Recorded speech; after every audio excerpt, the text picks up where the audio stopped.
प्रथम सामुएल पुस्तक 13 अध्यायर 13 पदरू पढ़िबास। तहिरे सामुएल साउलंकु कहिले, तुम्हें मूर्खर कर्म करिअछ। सदाप्रभु तुम्भ परमेश्वर तुम्भकु जेउ आज्ञा देइथिले ताहा तुमे पालन कल नाही। करिथिले सदाप्रभु इस्राएल उपरे तुम्भर राजत्व एबे अनंत काल स्थायी करिथान्ते, मात्र एबे तुम्भर राजत्व स्थिर हेब नाही। जाग्रतरे शुण, साउलंक प्रति ईश्वरंकर उन्नत कल्पना कौन जान कि? साउलंकर राजत्व प्रभु अनंत काल स्थायी करिबा पाई चिंता करिथिले। भौणी ओ भाई माने मोहर प्रभु क्षणिक पाई आशीर्वाद करिबा पाई चाहंती नाही। मु प्रचार करुथिबा प्रभु तुम्हमानक जीवन रे अल्प दिनर चाकिरी ओ अल्प दिन निमंते आर्थिक सहायता वो अल्प दिन निमंते तुम व्यवसाय रे लाभ, क्षणिक पाई तुम गृह रे सुख और संतोष प्रभु तुमको देबा पाई चाहंती नाही। तुम्हें बंचिथिबा जाए प्रभु तुमको आशीर्वाद करिया पाई चाहंती। तुम जाब जीवन प्रभु आर्थिक स्थिरता आनिबा पाई चाहंती। तुम्भमानक जाब जीवन सदा प्रभु सुख संतोष समृद्धि शांति एही समस्त आनिबा पाई चाहंती। मु प्रचार करिबा प्रभु क्षणिक निमंते आशीर्वाद आनिबा प्रभु नुहंती, अनंत पाई आशीर्वाद करिबाकु चाहुथिबा अद्भुतर प्रभु मु प्रचार करुथिबा प्रभु जीशु ख्रीष्ट अटंती। किंतु आममानक मध्यरे अनेक क्षणिक दिन पाई आशीर्वाद देखंती। गोटे मास भल रहुची, आउ गोटे मास भल नुहे, कारण तत्कालीन। गोटे मास पकेट पूरा भर्ती रहे, आउ एक मास पकेट खाली हो जाए, कारण तत्कालीन। गोटे मास कुटुंब रे पूरा शांति समाधान रे रहंती, आउ गोटे मास आसीबा समय रे गंडगोल झगड़ा, कारण क्षणिक। प्रिय भौणी और भाई माने दया करी शुणंतु, साउलंक जीवन प्रति प्रभुंकर चिंता कौन थिला माने सदाकाल तांकरी राज्य स्थिरीकृत करिबा पे प्रभु चाहिथिले। साउल, तुम प्रति प्रभुंकर योजना बहुत उन्नत कर। सदाकाल तुम सिंहासन रहिबा पाई, तुम राजत्व रहिबा निमंते प्रभु आशा करिछंती। भौणी और भाई माने तुम प्रति मो प्रभुंकर योजना कौन जानंती कि? तुमे सदाकाल आशीर्वाद युक्त हुओ बोली। सदाकाल तुमर पीढ़ी और आसंता पीढ़ी मानंकु तुम आत्मिकता आदर्श हेबा निमंते तुम उपरे रखिथिबा प्रभुंक आशीर्वाद तुम पिलामानंकु पिलामानकर पिलामानंक निमंते प्रभु बंटन करिबा पाई आशा करंती। किंतु निज स्वहस्तरे तमे प्रभुंक ठारू दूर होई बंचिले, न करिबा काम तमे कले, अपवित्रतार कार्यकलापर तुमे मग्न होइथिले, ईश्वरंकु तुमे मना कले, प्रभु मना करिथिबा कार्य कले, निज स्वहस्तरे समस्त हरई देब। तुम उपरे प्रभुंकर थिबा आशीर्वाद स्वहस्तरे तुमरी अपवित्रता सकाशु, तुमरी असुचिता सकाशु और पाप सकाशु प्रभुंकर आशीर्वाद को तमे जदि हरेले, तुम ठारू तुम पिलामानंक निकटकु जीवा आशीर्वाद कौन हेब कुहंतु? रहीजिब। साउलंक जीवन रे ताहा ही घटिथिला। अविवेकर काम कला, बुद्धिहीन भावरे काम कला, अज्ञानी होई बंचिला, बुद्धिहीन होई बंचिला, मूर्ख भावरे बंचिला, मूर्खतार कार्य कला। ता फलरे ईश्वर तांक चाहिबा परि जीवन तमे हरेई देई अछ। तुम राजत्व तुम हस्तरु नियाजिब। वास्तवरे सेही राज्य साउलंक हस्तरे जदि थिले, साउलंक पुत्र माने कौन होइथान्ते? राज्य को राजत्व करिबा राजा होइथान्ते। साउलंकर नाती माने कौन होइथान्ते? राजा होइथान्ते। तांकर पिला माने कौन होइथान्ते? राजा होइथान्ते। ताहा प्रभु चाहंती। भाई शुणुछंती कि, भौणी शुणुछंती कि, तुम उपरे थिबा आशीर्वाद तुम पिलामानंकु पिलामानंकर पिलामानंकु ताहा पहुंचिबाकु हब बोली चाहिले तुम मरण पर्यंत आशीर्वाद भावे बंचिबाकु हब। तुम मरण पर्यंत आदर्श रूपे बंचिबाकु हब। हठात रे तुम जीवन समाप्त हेबा दरकार नहीं। करिथिबा भूल सकाशु, करिथिबा पाप सकाशु, नथिबा रोग को प्राप्त करी तमे समाधिस्थ हेबार दरकार नहीं। अकस्मात तुम इतिहास समाप्त हेबा दरकार नहीं। तुमे आशीर्वाद पाइबाकु हब। ता फलरे तुम परे आसुथिबा पीढ़ी माने मध्य आशीर्वाद पाइबाकु हब। आसंतु देखिबा प्रभु कौन कहंती। आदि पुस्तक 17 अध्याय प्रथम पदरू पढ़िबा। अब्राहमंकर 99 वर्ष बयसरे सदाप्रभु तांको दर्शन देई कहिले, आम्भे सर्वशक्तिमान परमेश्वर आम्भ छामुरे धर्माचरण करी तुम्भे सिद्ध हुओ। अब्राहम तुमे अनिंदनीय भावरे बंचिबाकु हब, तामाने धर्माचरण करिबाकु हब। प्रभु तुमठारु मोठारु कौन चाहुअछंती जान कि? धार्मिकता, धर्माचरणर जीवन, पवित्रतार जीवन प्रभु चाहांती। अब्राहम अनिंदनीय भावरे बंच, सिद्ध भावरे बंच, धार्मिकतारे बंच। काहींकि माने आम्भे तुम्भ सहित आपणा नियम स्थिर करी तुम्भकु अतिशय अल्प बोली अछि कि अतिशय बोली अछि? जोरे कुहंतु। आजि केही अछंती कि अतिशय भावरे प्रभुंक ठारु आशीर्वाद पाइबा पाई? एकथा कुहंतु, एकथा मो पछे कुहंतु। ईश्वर मोते आशीर्वाद करंतु बोली आशा करूअछि। तेबे कौन करिबा? तुमको अतिशय वृद्धि करिबा बोली ताहांकु कहिले। तहिरे अब्राहम मुहमाडी पड़न्ते। परमेश्वर तांको सहित आलाप करी कहिले, देख आम्भे तुम सहित आपणा नियम स्थिर करूअछु। तुम्भे अनेक गोष्ठीर आदिपुरुष हेब। पुणी तुम्भ नाम अब्राहम महापिता आउ कहब नाही, मात्र अब्राहम बहु लोकर पिता हेब। जेहेतु आम्भे तुमको अनेक गोष्ठीर आदि पिता कलु। आम्भे तुमको अतिशय वृद्धि करिबा, तुम्भठारु अनेक गोष्ठी जात कराइबा ओ राजा माने तुम्भठारु उत्पन्न हेबे। ताहार अर्थ जान कि राज्य गुड़िक आसिब तुम द्वारा। ताहा आशीर्वाद आपण माने कहि पारिबे केवल अब्राहम को आशीर्वाद कि मां मानकु किछि नाही कि? आस देखिबा 15 पदरू। तहि उतारू परमेश्वर अब्राहम को कहिले, तुम्भे आपणा भार्या सारी की आउ सारी बोली डाक नाही, ताहार नाम सारा। तुम स्त्री को नाम सारी नुहे, तुम स्त्री को नाम सारा। काहे कि माने आम्भे ताहाकु आशीर्वाद करिबा ओ ताहा ठारू तुम्भकु गोटे पुत्र देबा। आम्भे ताहाकु आशीर्वाद करिबा। से नाना गोष्ठीर आदिमाता हेब। ताहा ठारू नाना देशीय राजगण उत्पन्न हेबे। पुणी ताहा ठारू नाना देशीय राजगण उत्पन्न हेबे। कौन कहिले? तुम भार्या को आशीर्वाद करिबा, तुम्भ को आशीर्वाद करिबा। तुम दुहिं को आशीर्वाद करे लोकमानंक निमंते आशीर्वाद युक्त करिबा। प्रिय भाई ओ भौणी माने, मां बापा, तुम आत्मिक जीवन को हल्का नियंतु नाही। एक कथा शुणुछंती कि तुम आत्मिक जीवन को हल्का नियंतु नाही। तुम द्वारा आसंता पीढ़ी को तार पीढ़ी को ईश्वरंक प्रेम प्रवाहित हेबाकु जाउअछि। कौन हेब? ईश्वरंक प्रेम तुम ठारू ता पर पीढ़ी को तार पर पीढ़ी को प्रवाहित हेबाकु जाउछि। ईश्वरंक आशीर्वाद तुम मानक उपरे थिबा आशीर्वाद तुम पिलामानंकु, पिलामानंकर पिलामानंकु, पिलामानंक पिलामानंकु अनेक पीढ़ी पर्यंत आशीर्वाद करिबा पई प्रभु चाहांती। एणु आज केमिति रहिबा दरकार? सिद्ध भावरे बंचिबा दरकार। यथार्थ भावरे बंच, ताहा ईश्वरंक इच्छा। आज मो अनुरोध मंडली रे थिबा प्रत्येक मां, प्रत्येक बापा यथार्थरे बंचिबाकु हेबो। काहेकि यथार्थरे बंचिबाकु हेबो माने यथार्थरे बंचिले तमे आशीर्वाद पाइब। तुम आशीर्वाद तुम पिला उपरकु प्रवाहित हेबो। साउल सिद्धता हरेई देला। प्रभु करिथिबा नियम पाखरे रखिदेला। तार स्वेच्छा अनुसार से बंचिबा आरंभ कला। प्रभु गोटिए कथा कहुथिले, से आउ गोटे कार्य करुथिला। प्रतिफल कौन माने साउल राज्य हरेई देला। साउलंक परे राजत्व करिबाकु थिबा पिला माने मध्य मरिगले। साउल को हत्या करागला। साउलंक सहित पिलामानंकु भी करागला।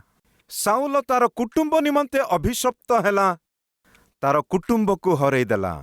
अबाध्य होउथिबा बापा, अबाध्य होउथिबा मां, पिलामानंक पई अभिशाप, अपवित्र भाବରେ ବଞ୍ଚୁଥିବା ମା ବାପା ପିଲାମାନଙ୍କ ପାଇଁ ଅଭିଶାପ ଆଣିଦେବେ।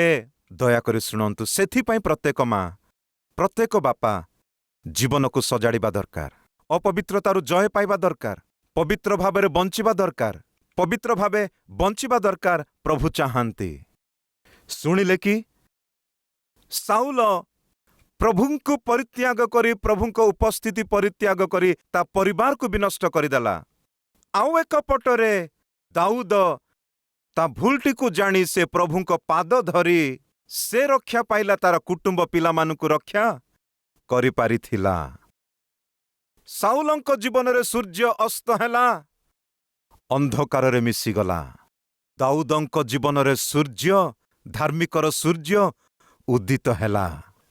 ଦାଉଦଙ୍କ ପାଇଁ ମଙ୍ଗଳର ଦିନ ଆସୁଅଛି।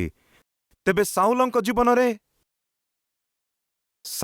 ଜୀବନରେ ପାପ ଅଧିକ ହେଲା, ନିଜକୁ ହତ୍ୟା କରି ମରିଗଲା। ଦାଉଦଙ୍କ ଜୀବନରେ ଦାଉଦଙ୍କୁ ହତ୍ୟା କରିବା ପାଇଁ ଶତ୍ରୁ ଭାବୁଥିଲା, ଶତ୍ରୁ ହତ୍ୟା କରାଗଲା ଓ ସେ ମରିଗଲା। ଏବେ ଶତ୍ରୁର ଭୟ ନାହିଁ, କଷ୍ଟ ଦୂର ହେଲା, ହରେଇ ଦେଇଥିବା ସବୁ କିଛି ଫେରି ପାଇଲା। ତାପରେ ହତ୍ୟା କରିବାକୁ ଦେଖୁଥିବା ଶତ୍ରୁ ମଧ୍ୟ ମରିଗଲା। ବର୍ତ୍ତମାନ ମୋତେ କୌଣସି ଭୟ ନାହିଁ, ଡର ନାହିଁ। ଏପରି ଗର୍ବ କରିବାକୁ ଚାହିଁଲା ନାହିଁ ଦାଉଦ। ତେବେ କ'ଣ କଲା ଜାଣ କି? ସମୟ ଅନୁକୂଳ ହେଲା ବେଳେ ସମସ୍ତ ସମୟର ଆଧାର ହୋଇଥିବା ପ୍ରଭୁଙ୍କ ଉପସ୍ଥିତିକୁ ଯାଇ, ପ୍ରଭୁ ମୁଁ କ'ଣ କରିବି ପ୍ରାର୍ଥନା କଲା। ତାର ରାଜତ୍ୱ ଆରମ୍ଭ କରିବା ପୂର୍ବରୁ ଦାଉଦ କରିଥିବା ଅଦ୍ଭୁତ କାମ କ'ଣ ଜାଣ କି? ତାର ରାଜତ୍ୱ ପ୍ରଭୁଙ୍କ ସହିତ ହିଁ ପ୍ରାରମ୍ଭ କରିବାକୁ ଚାହିଁଥିଲା। ତୁମ କାର୍ଯ୍ୟ ହୋଇପାରେ କି ଦିନ ହୋଇପାରେ, ପ୍ରଭୁଙ୍କ ସହିତ ଆରମ୍ଭ କର। ତୁମର ପ୍ରତ୍ୟେକ ଚେଷ୍ଟା ପ୍ରଭୁଙ୍କ ସହିତ ଆରମ୍ଭ କର। ସେବା କାର୍ଯ୍ୟ ପ୍ରଭୁଙ୍କ ସହିତ ଆରମ୍ଭ କର। ଦୟାକରି ତାହା ଅବହେଳା ଭାବରେ ମାତ୍ର ଦେଖନ୍ତୁ ନାହିଁ ବୋଲି ପ୍ରଭୁଙ୍କ ନାମରେ ଅନୁରୋଧ କରେ। ଘଟିଲା କ'ଣ? ଦାଉଦଙ୍କୁ ଈଶ୍ୱର କ'ଣ କହିଲେ ଆସନ୍ତୁ ଦେଖିବା। 2 ସାମୁଏଲ ପୁସ୍ତକ 2 ଅଧ୍ୟାୟ 1 ପଦରୁ ପଢୁଛି। ଏଉତାରେ ଦାଉଦ ସଦାପ୍ରଭୁଙ୍କ ନିକଟରେ ପଚାରି କହିଲେ, ମୁଁ କ'ଣ ଜିହୁଦାର କୌଣସି ଏକ ନଗରକୁ ଯିବି? ସଦାପ୍ରଭୁ ତାଙ୍କୁ କହିଲେ, ଯାଅ। ପ୍ରଭୁ, ମୁଁ କ'ଣ ଜିହୁଦା ନଗରକୁ ଯିବି କି ବୋଲି ପଚାରିଲେ। ପ୍ରଭୁ କ'ଣ କହିଲେ? ଯାଅ ବୋଲି କହିଲେ। ସେତିକିରେ ରହିନି। ପ୍ରଭୁ, ଜିହୁଦା ନଗରକୁ ଯାଅ କହୁଛ, ତେବେ କେଉଁ ନଗରକୁ ଯିବି କୁହ ବୋଲି ପ୍ରଭୁଙ୍କ ନିକଟରେ ପଚାରିବା ବେଳେ, ପ୍ରାର୍ଥନା କଲାବେଳେ ସ୍ପଷ୍ଟ ରହିବା ଦରକାର। ତୁମେ ପ୍ରାର୍ଥନା କରିବା ବେଳେ ସ୍ପଷ୍ଟତା ରହିବା ଦରକାର। ଯେମିତି ଇଚ୍ଛା ସେମିତି ପ୍ରାର୍ଥନା କରନ୍ତୁ ନାହିଁ, ଯାହା ଇଚ୍ଛା ତାହା ମାଗ ନାହିଁ। ପ୍ରାର୍ଥନା ସ୍ପଷ୍ଟ ହେବା ଦରକାର।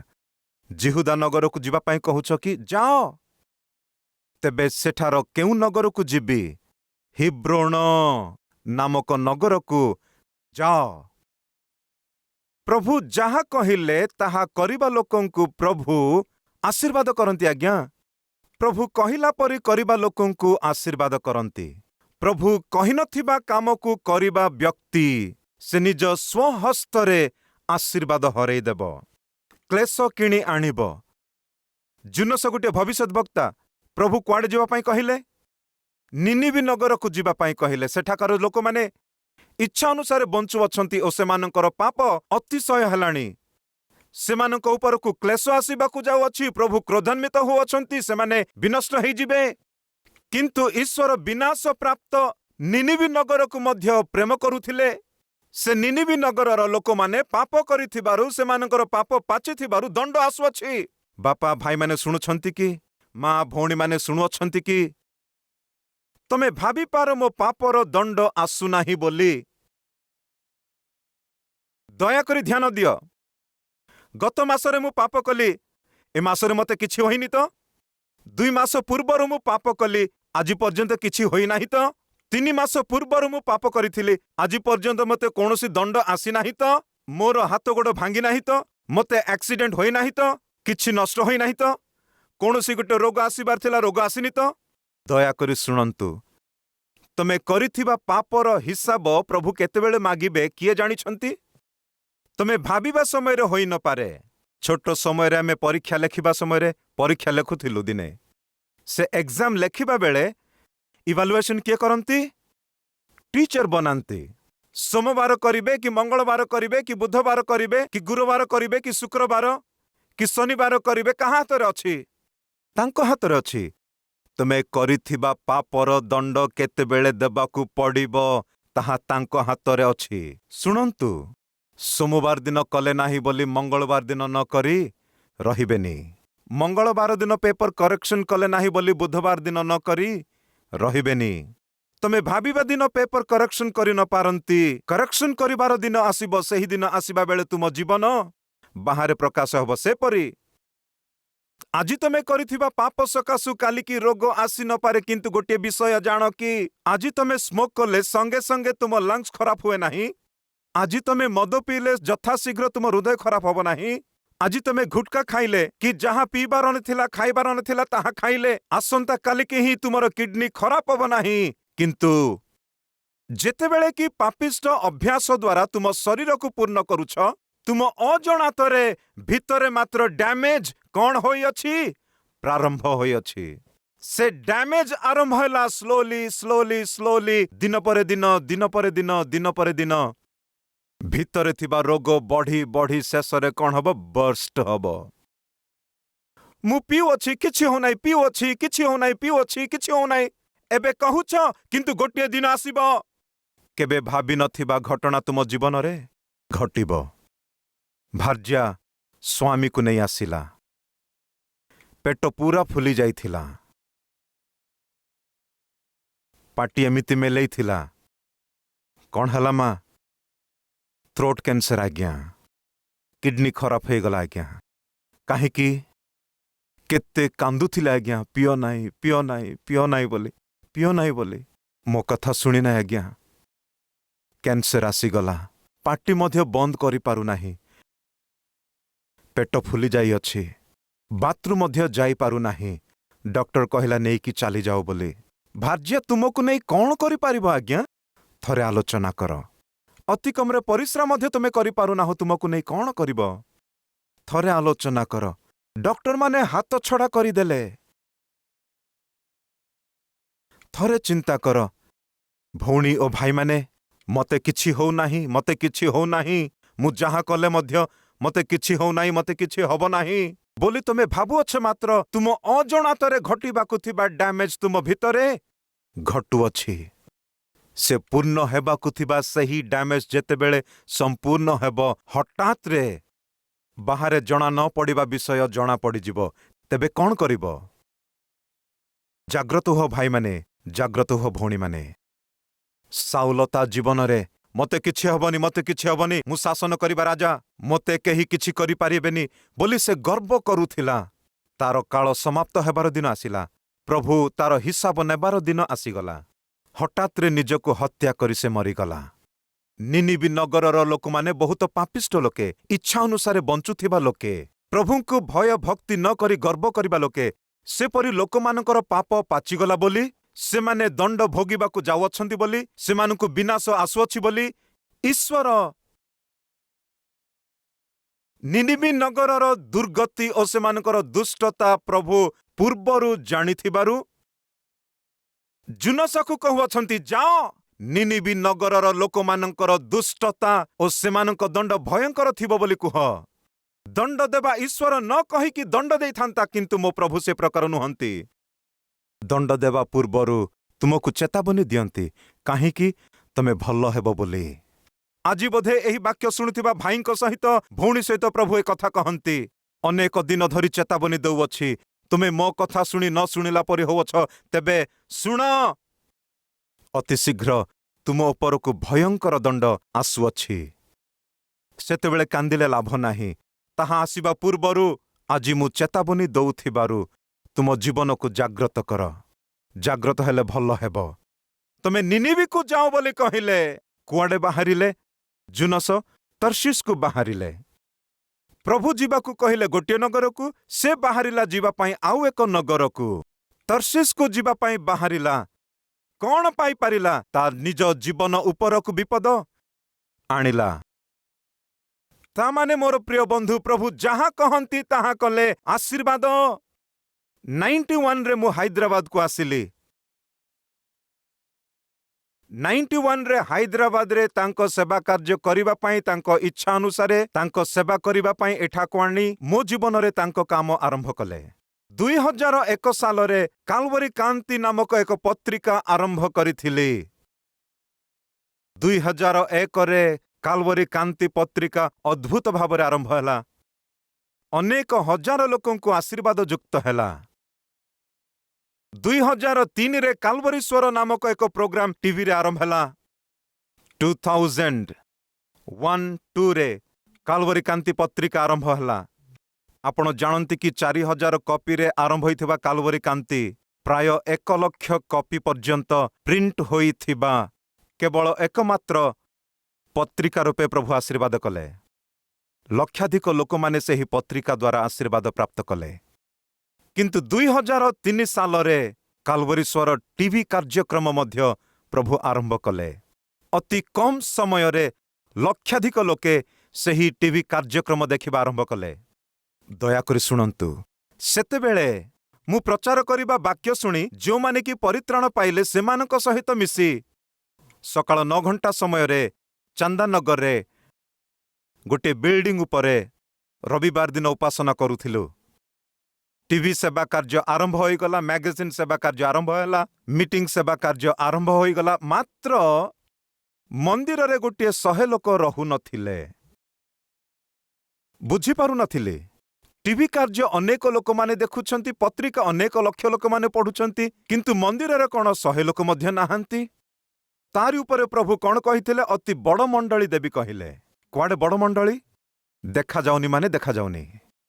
ସେପରି ସମୟରେ 2005 ମସିହାରେ ପ୍ରଭୁ ମୋତେ ସ୍ପଷ୍ଟ ଭାବରେ ପ୍ରଭୁ କହିଲେ, ତୁମେ କୁକଟପଲ୍ଲୀକୁ ଯାଇ କାଲବରୀ ସେବା ଆରମ୍ଭ କର। ନମସ୍କାର ପ୍ରଭୁ। ଥିବା ମଣ୍ଡଳୀ ଏମିତି ହିଁ ଅଛି, ଅଳ୍ପ ଲୋକେ, 100 ଜଣ ବି ନାହାନ୍ତି। ଯଦି ଏହି ମଣ୍ଡଳୀ ଭଲ ଥିଲେ ଆଉ ଏକ ବ୍ରାଞ୍ଚ ଆମେ ଖୋଲି ପାରିଥାନ୍ତେ। ଏହି ମଣ୍ଡଳୀରେ କମ୍ ଲୋକ ଥିବା ସମୟରେ ଆଉ ଗୋଟିଏ ମଣ୍ଡଳୀ କେମିତି ସ୍ଥାପନ କରିବି ପ୍ରଭୁ? ଏ ଟିଭି ସେବା କାର୍ଯ୍ୟ କରିବି, ମ୍ୟାଗାଜିନ୍ ସେବା କାର୍ଯ୍ୟ କରିବି, ସେ ସୁସମାଚାର ମିଟିଂ କରିବି, ମାତ୍ର ନୂଆ ମଣ୍ଡଳୀ ପାଇଁ ଯିବିନି ପ୍ରଭୁ ବୋଲି ଆପଣ ଜାଣନ୍ତି କି? କାଲବରୀ ଟେମ୍ପଲ କୁକଟପଲ୍ଲୀରେ ରଖିବା ପାଇଁ ମୁଁ ବିଲକୁଲ ଇଚ୍ଛା କରିନଥିଲି। ବିଲକୁଲ ଇଚ୍ଛା ନାହିଁ। କରିବିନି ମାନେ କରିବିନି କହୁଥିଲି। କିନ୍ତୁ ପ୍ରଭୁ ବାରମ୍ବାର ମୋତେ କହିଲେ, ଯାଅ କୁକଟପଲ୍ଲୀରେ ଆରମ୍ଭ କର, ଯାଅ। କୁକଟପଲ୍ଲୀରେ ଆରମ୍ଭ କଲୁ। କାହିଁକି କୁକଟପଲ୍ଲୀରେ ଆରମ୍ଭ କଲୁ ମୋତେ କି ଜଣା? ଏବେ ମୁଁ ବୁଝିପାରୁଛି। ଏତେ ଅଦ୍ଭୁତକର ଯୋଜନା। ଈଶ୍ୱର ପୃଥିବୀର ନିର୍ମାଣ କରିବା ବେଳେ ଏହି ସ୍ଥାନର ସୀମା ନିରୂପଣ କରିଛନ୍ତି। ଏଠାରେ ଏକ ଅଦ୍ଭୁତକର କାଲବରୀ ଟେମ୍ପଲ ସ୍ଥାପିତ ହେବାର ଅଛି ବୋଲି। ସେଥିପାଇଁ କୁକଟପଲ୍ଲୀ ପଠାଇଲେ। ଚାନ୍ଦାନଗରରେ ଥିଲାବେଳେ ପ୍ରଭୁ ନଥିଲେ କି? ଅଛନ୍ତି। ଚାନ୍ଦାନଗରରେ କ'ଣ ମଣ୍ଡଳୀ ନଥିଲା କି? ଥିଲା। ସେଠି କାହିଁକି ମଙ୍ଗଳ ଦେଖିନୁ? କୁକଟପଲ୍ଲୀରେ କାହିଁକି ମଙ୍ଗଳ ଦେଖିବାକୁ ପାରିଲୁ? ସେ କହିବା ସ୍ଥାନକୁ ଯିବା ସମୟରେ ଆଶୀର୍ବାଦ ମଧ୍ୟ ସାଥେ ଯିବ। ପ୍ରିୟ ଭାଇ ଭଉଣୀ, ତାହା କୁଟୁମ୍ବ ବ୍ୟବସ୍ଥା ହୋଇପାରେ, ତାହା ବିବାହ ସମ୍ପର୍କ ହୋଇପାରେ, ତୁମେ କରିବା ଚାକିରି ହୋଇପାରେ, ପଢ଼ିବାକୁ ଯିବା ସ୍ଥାନ ହୋଇପାରେ, କିଣିବା ଘର ହୋଇପାରେ। ଗୋଟିଏ ପ୍ରାର୍ଥନା କର, ପ୍ରଭୁ ତୁମ ଇଚ୍ଛା ମୋ ଜୀବନରେ କର। ଯେଉଁଠାରେ ମୁଁ ଗୃହ ନିର୍ମାଣ କରିବାକୁ ହେବ ସେଠାରେ ମୋତେ ଦୟାକର ପ୍ରଭୁ। ଯେଉଁଠାରେ ମୁଁ ଚାକିରି କରିବାକୁ ହେବ ସେଠାରେ ମୋତେ ଦୟାକର ପ୍ରଭୁ। ଯେଉଁଠାରେ ମୋତେ ସେବା କରିବାକୁ ହେବ ସେଠାରେ ମୋତେ ଅନୁଗ୍ରହ ପ୍ରଦାନ କର ବାପା। ଦାଉଦ ତତ୍ପର ହେଲା ନାହିଁ, ମୋତେ ଆହୁରି କିଛି ଭୟ ନାହିଁ। ସାଉଲ ରାଜା ମରିଗଲେ, ସିଂହାସନ ଖାଲି ଅଛି, ସେଥି ନିମନ୍ତେ ମୁଁ ଯାଉଅଛି ବୋଲିକି ହୋ ବୋଲି ସେ ଯାଇନାହିଁ। କ'ଣ କଲା? ପ୍ରାର୍ଥନା କରି ପ୍ରଭୁଙ୍କୁ ପଚାରୁଅଛନ୍ତି ସେ, ମୁଁ କ'ଣ କରିବି? କେଉଁଠାକୁ ଯିବି? ଜିହୁଦା ନଗରକୁ ଯିବାକୁ କହୁଛ କି? ଯାଅ। ତେବେ କେଉଁଠାକୁ ଯିବି କୁହ? ହିବ୍ରୋନ ନାମକ ନଗରକୁ ଯାଅ। ପ୍ରିୟ ମଣ୍ଡଳୀ, ତମେ ପ୍ରାର୍ଥନା କରିବା ସମୟରେ ପ୍ରଭୁ କନଫ୍ୟୁଜନ କରିବା ପ୍ରଭୁ ନୁହନ୍ତି। ପ୍ରାର୍ଥନା କରିବା ବେଳେ प्रभु तुमको निश्चिंत क्लारिटी देबे।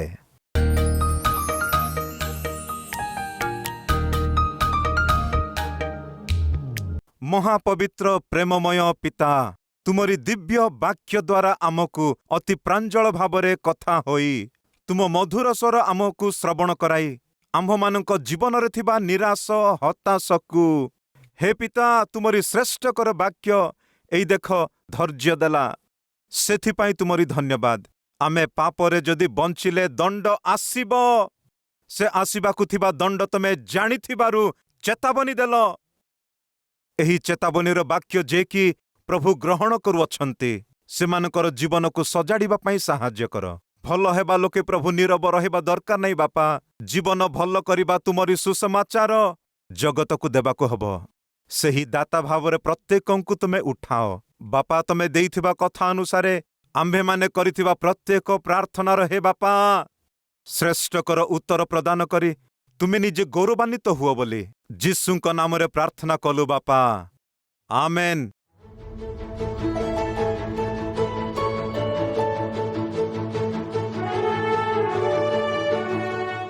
आमर address Calvary, post box number 30, Kukatpally, Hyderabad 72।